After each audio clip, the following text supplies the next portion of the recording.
everyone, welcome back to my channel. Welcome to another Sunday Cook with me. Well, for the next couple of weeks I'm going to be sharing some easy bring to cook out potluck church supper kinds of dishes. And today we're going to make a dessert. Now it is about 11 o'clock, let me see, yep, about 11 o'clock in the morning right now. This is something that is really made, is even better, made the day before. But I'm going to use it tonight, so by the time we eat dinner after 6 o'clock, it should be fine.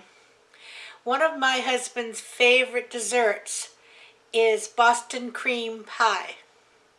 Now, if you don't know what Boston cream pie is, it's not a pie at all. It's a double layer yellow cake that is filled with a vanilla custard filling and then topped with a chocolate.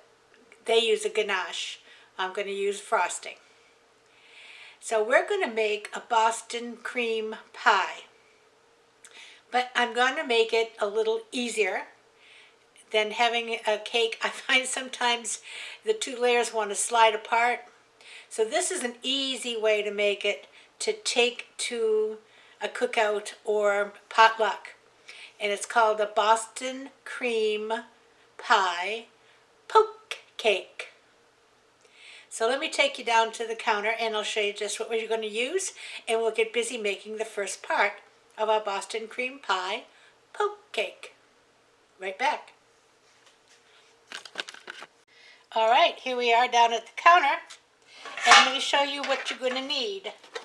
You're going to need a box of yellow cake mix, okay,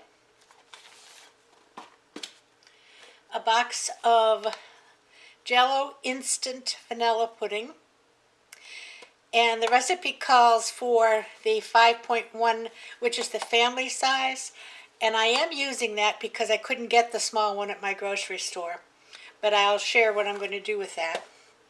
And then for my chocolate frosting, I'm just using a can of chocolate frosting. Can't get too much easier than that. And a lot of these supplies you probably already have. We start out by making the cake exactly as it says on the box. And I have my oven preheated to 350. It calls for the cake mix, 1 cup of water,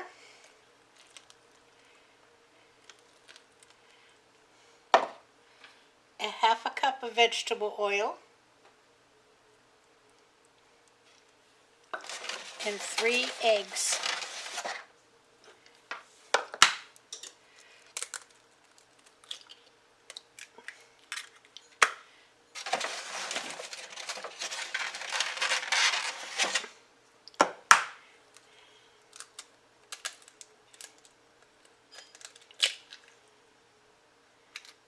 I got a little shell, and you know when you want to pick up a shell, use another piece of the shell.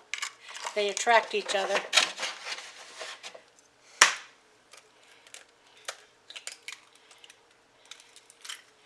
Alright, give these a mix. I might shut off the sound while it's mixing. Be back in a minute.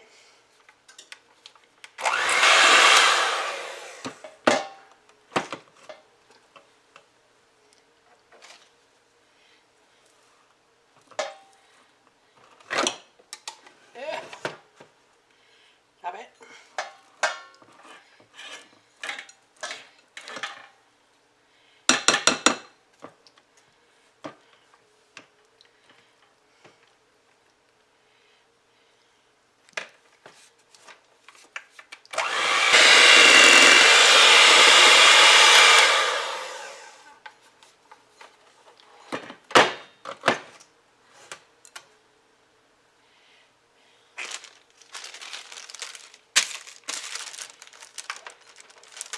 Let me just get rid of these beaters.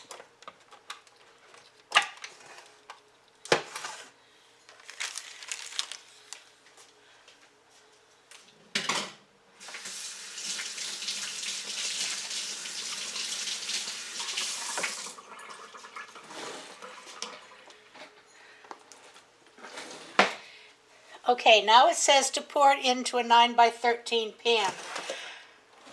I am not going to use 9 by 13 because it is much too big for the two of us. So I'm going to be using an 8 by 8 pan, okay? But obviously there's too much batter here. So I will also fill up one of these round cake pans with whatever's left. And I will use this pan to complete my project. And this one I will take out of the pan and freeze it, and we will have it available for another dessert.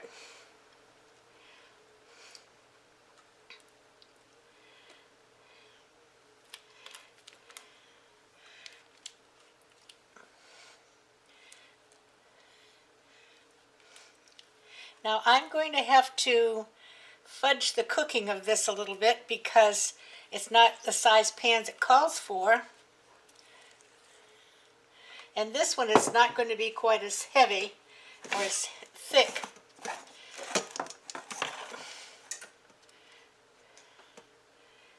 But I'm going to put these two in the oven, and then I will bring you back when it's time to take them out and go on to the next step. Back in a bit. Okay, I have it out of the oven. Didn't take as long as I thought it was going to. It took about 25 minutes. And I'm just going to make some nice big holes all over it.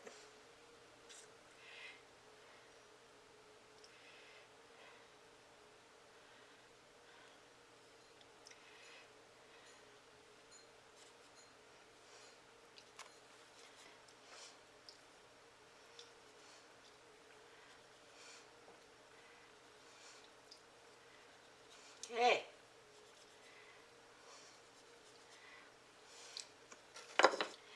My other one that you can see is here. See how thin it is?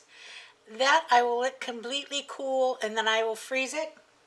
And when I take it out of the freezer, I probably will cut it in squares, stack one on top of the other, maybe with some strawberries and whipped cream, and it will be like a strawberry shortcake. Okay, now I have my pudding mix, and I measured out half of that box. So I'm going to start with that, and I'm going to start with about 1 3/4 cups of milk. And here comes the mixer again.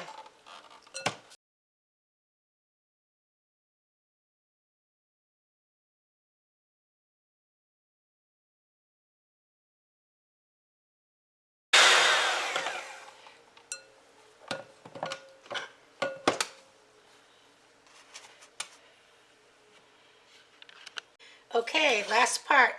I took about half of that can of chocolate frosting and I put it in the microwave for 30 seconds so that I can just pour it over the cake.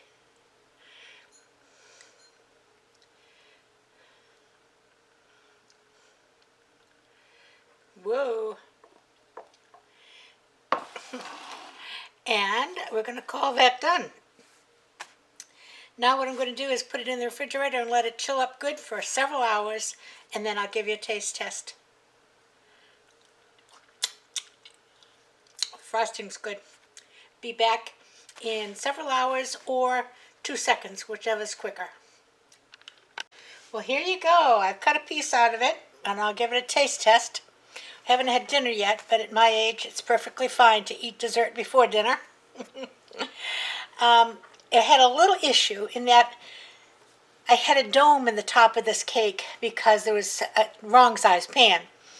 And so the pudding and the frosting wanted to fall to the edge. So I did pull it back up, and then when I went to serve it, I just sprinkled some powdered sugar on the top, and it made it look just lovely. And you can see, if you can see inside there, see the pudding?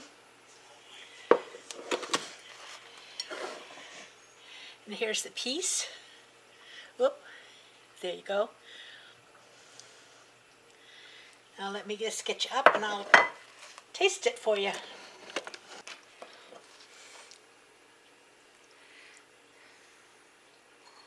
Oh, look at that. See that pudding? Whoop.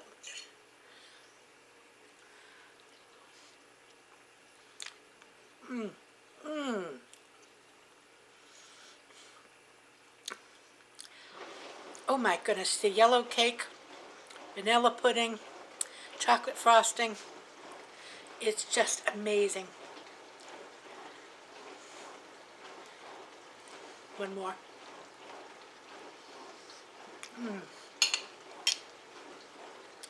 Gotta try this one. I'll put the recipe down below using the right quantities in the right pan.